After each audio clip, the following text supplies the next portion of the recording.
Hi everyone, I am Pavan market. Welcome to a brand new video. ఈ వీడియోలో మనం BTech CSC and its specialisation branches ఏవైతే ఉన్నాయో వీటికి సంబంధించిన కంప్లీట్ రోడ్ మ్యాప్ గురించి అయితే మనం డిస్కస్ చేయబోతున్నాము.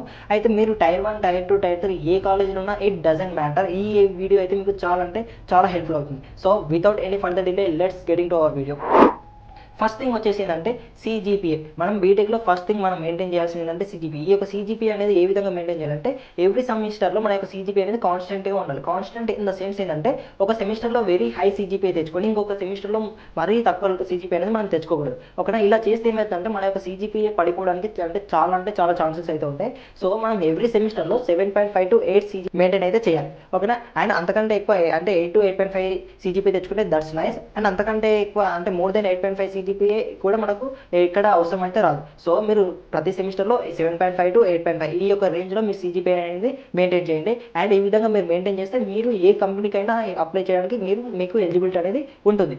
ఓకేనా? సో మీరు ప్రతి సెమిస్టర్లో 7.5 నుంచి 8.5 ఈ మధ్యలో మీరు సిజిపిఏ అనేది మెయింటైన్ చేయాలి. అండ్ నెక్స్ట్ థింగ్ వచ్చేసి ఏంటంటే communication skills and leadership qualities. Starting from your first year నుంచి మనం మన యొక్క కమ్యూనికేషన్ స్కిల్స్ నుంచి కానీ మన యొక్క లీడర్షిప్ క్వాలిటీస్ కానీ పెంచుకోవాలి. ఎందుకంటే మనం ఎప్పుడైతే ప్లేస్మెంట్కి ట్రై చేస్తామో, మనం ఎప్పుడైతే రిక్రూటర్ ముందు కూర్చుంటామో అప్పుడు మన దగ్గర ఎన్ని స్కిల్స్ ఉన్నా, మన దగ్గర ఎన్ని ప్రాజెక్ట్స్ ఉన్నా మనం ఆ యొక్క ప్రాజెక్ట్స్ని ప్రాపర్ వేలో ఈ రిక్రూటర్కి ఎక్స్ప్లెయిన్ అయితే చేయనట్టయితే మనం రిజెక్ట్ అవ్వడానికి చాలా ఛాన్సెస్ అయితే ఉంటాయి. సో మనం ఫస్ట్ ఇయర్ నుంచి మన యొక్క కమ్యూనికేషన్ స్కిల్స్ అనేది మనం ప్రాపర్ వేలో ఇంప్రూవ్ అనేది చేసుకోవాలి. అయితే ఫస్ట్ ఇయర్ నుంచి ఎందుకు అంటున్నాం అంటే మనం ఫస్ట్ ఇయర్లో ఇంగ్లీష్కి సంబంధించి ఇంగ్లీష్ సబ్జెక్ట్స్ కానీ, ఇంగ్లీష్ క్లబ్స్ కానీ, ఇంగ్లీష్ ల్యాబ్స్ కానీ చాలా కండక్ట్ చేస్తారు. మనం అందులో యాక్టివ్గా పార్టిసిపేట్ చేస్తూ అండ్ మనకు వీలు ఉన్నప్పుడల్లా ఎక్కడ ఛాన్స్ ఉంటే అక్కడ పబ్లిక్ స్పీకింగ్లో పార్టిసిపేట్ చేస్తే మన యొక్క కాన్ఫిడెన్స్ కాక మన యొక్క కమ్యూనికేషన్ స్కిల్స్ కూడా చాలా ఫ్లూయెంట్గా అవుతాయి. సో మనకు ఛాన్స్ ఉన్నప్పుడల్లా మనం పబ్లిక్ స్పీకింగ్లో కానీ మనకి ఈ యొక్క స్టేజ్ ఫియర్ పోవడానికి ఇక్కడ ఎటువంటి ఛాన్స్ ఉన్నా మనం అందులో పార్టిసిపేట్ అనేది చేయాలి. సో అప్పుడు మన యొక్క ఇంగ్లీష్ కమ్యూనికేషన్ స్కిల్స్ కానీ మన యొక్క కాన్ఫిడెన్స్ కానీ చాలా బాగా ఇంప్రూవ్ అవుతాయి. అండ్ నెక్స్ట్ థింగ్ వచ్చేసి ఏంటంటే ప్రోగ్రామింగ్.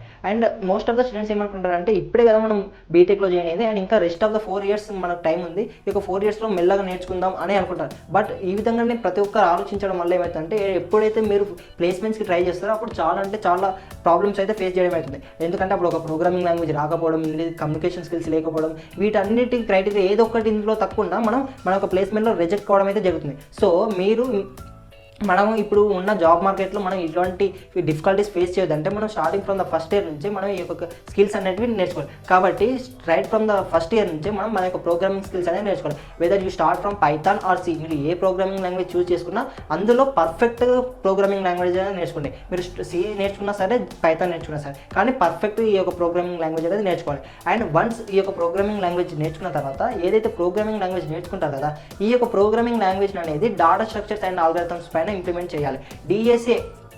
డిఎస్ఏ పైన ఎందుకు ఇంప్లిమెంట్ చేయాలంటే మన యొక్క ప్లేస్మెంట్లో కానీ మన యొక్క ఇంటర్న్షిప్స్లో కానీ డిఎస్ఏనే మనకు మేజర్ రోల్ ప్లే చేస్తున్నాయి. ఓకేనా? మనకు ఒక్కసారి మన యొక్క ప్రోగ్రామింగ్ స్కిల్స్ అనేది డిఎస్ఏలో ప్రాబ్లమ్ సాల్వ్ చేయడానికి ట్రై చేసినప్పుడు మన యొక్క స్కిల్స్ కానీ మన యొక్క లాజిక్ బిల్డింగ్ కానీ చాలా ఇంప్రూవ్ అవుతుంది. వన్స్ మీరు మీ యొక్క డిఎస్ఏ స్టార్ట్ కాకముందు మీ యొక్క ప్రోగ్రామింగ్ స్కిల్స్ ఎలా ఉన్నాయి, డిఎస్ఏ స్టార్ట్ అయిన తర్వాత మీ యొక్క ప్రోగ్రామింగ్ స్కిల్స్ ఎలా ఉన్నాయి అనే ఒక కంప్లీట్ విజువాలిటీ అనేది మీకే అర్థమవుతుంది. సో మీరు ఒక ప్రోగ్రామింగ్ 1 లోపు మీరు ఒక ప్రోగ్రామింగ్ లాంగ్వేజ్ నేర్చిపెట్టేసుకుంటే 1, 2 అంటే ఫస్ట్ ఇయర్ అయిపోయేసరికి మీరు డాటా స్ట్రక్చర్స్ అండ్ ఆల్గరిథమ్స్ పైన మీరు కాన్సన్ట్రేషన్ అనేది చేయాలి. ఓకేనా?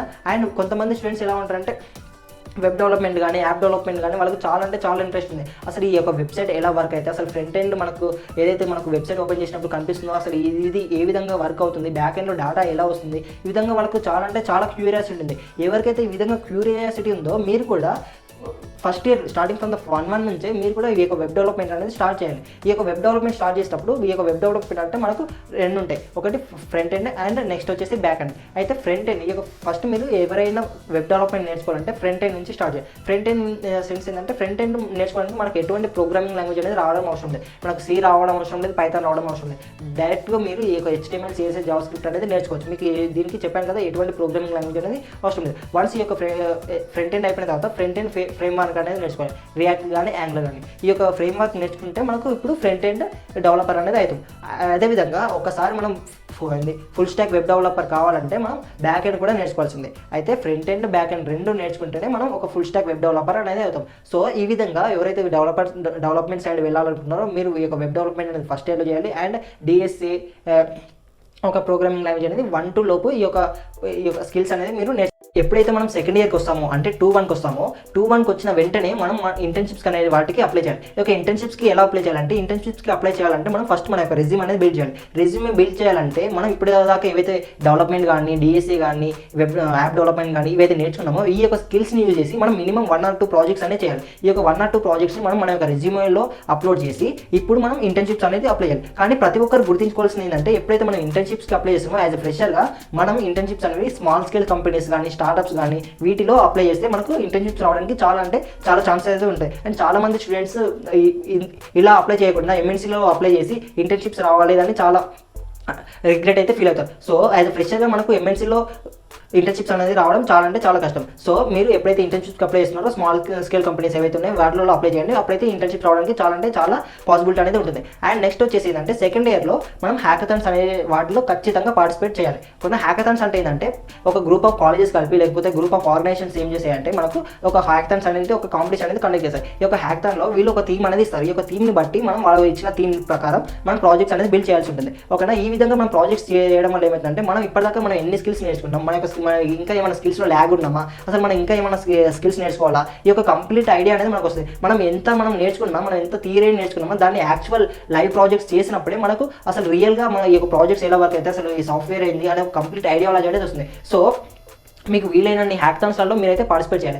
అండ్ సెకండ్ ఇయర్లో హ్యాకథాన్స్తో పాటు మనకి ఇంకొకటి మెయిన్ ఇంపార్టెంట్ అంటే second year theory subjects. First year theory subjects ఏవైతే ఉంటాయో వాటిపైన మనం కాన్సన్ట్రేషన్ చేసినా చేయకపోయినా it doesn't matter. But second year theory subjects ఏవైతే ఉన్నాయో like operating systems and computer networking, database management system and hoops, ఈ యొక్క సబ్జెక్ట్స్ మనకు ప్లేస్మెంట్లో చాలా హెల్ప్ఫుల్ అవుతాయి. ప్లేస్మెంట్ ఇన్ ద సెన్స్ మనకి ఎప్పుడైతే మనం ఇంటర్వ్యూలో కూర్చున్నామో ఇంటర్వ్యూవర్ క్వశ్చన్స్ అనేవి ఈ యొక్క సబ్జెక్ట్స్ పైన అడుగుతారు. సో మనం ఈ యొక్క సబ్జెక్ట్స్ని చాలా బాగా కాన్సన్ట్రేషన్గా రెగ్యులర్ క్లాసెస్కి వెళ్ళి నోట్స్ అనేది ప్రిపేర్ చేసుకోవాలి. అప్పుడు మనకు ప్లేస్మెంట్లో చాలా హెల్ప్ఫుల్ అవుతుంది. These are the things which you have to do in your second year. And next వచ్చేసి థర్డ్ ఇయర్. ఈ యొక్క థర్డ్ ఇయర్లో మనం ఖచ్చితంగా చేయాల్సింది అంటే మనం సెకండ్ ఇయర్లో ఇంటర్న్షిప్ చేసినా చేయకపోయినా ఓకే, మనకు అంత ఇబ్బంది అనేది ఉండదు. బట్ మనం ఒక హై పేయింగ్ జాబ్ తెచ్చుకోవాలంటే మన ఒక రెజ్యూమేలో ఖచ్చితంగా ఇంటర్న్షిప్స్ అనేవి ఉండాలి. ఓకేనా, అప్పుడే మనకు జాబ్ తెచ్చుకోవడానికి చాలా ఛాన్స్ ఉంటుంది. కాబట్టి మనం ఖచ్చితంగా థర్డ్ ఇయర్లో ఇంటర్న్షిప్ అనేది పక్కాగా చేయాలి. ఎవరైతే మాస్టర్స్ చేయాలనుకుంటారో, ఎవరైతే ఎంటెక్ చేయాలనుకుంటారో మీరు మీ యొక్క గేట్ ప్రిపరేషన్ని థర్డ్ ఇయర్ నుంచి స్ట్రాంగ్ అనేది చేసుకోవాలి. ఎందుకంటే ఎప్పుడైతే మనం థర్డ్ ఇయర్కి వచ్చామో థర్డ్ ఇయర్ నుంచి మనం గేట్కి అయితే అప్లై చేసుకోవడానికి మనకు ఎలిజిబిలిటీ అనేది వస్తుంది. ఈ యొక్క గేట్ ఎగ్జామ్ రాయడానికి మనకు 3 times అయితే ఛాన్స్ ఉంటుంది. మనం థర్డ్ ఇయర్లో, ఫోర్త్ ఇయర్లో ఇంకా గ్రాడ్యుయేషన్ కంప్లీట్ అయిన తర్వాత కూడా మనం రాసుకోవచ్చు. సో బేస్డ్ ఆన్ ఎందులో అయితే మనకు ఎక్కువ మంచి మార్క్స్ వస్తాయో దాన్ని బట్టి మనకు సీట్ అనేది రావడం జరుగుతుంది. సో మీరు ఎవరైతే మాస్టర్స్ చేయాలనుకుంటున్నారో వాళ్ళు థర్డ్ ఇయర్ నుంచే మన యొక్క గేట్ ప్రిపరేషన్ అనేది స్టార్ట్ చేయాలి.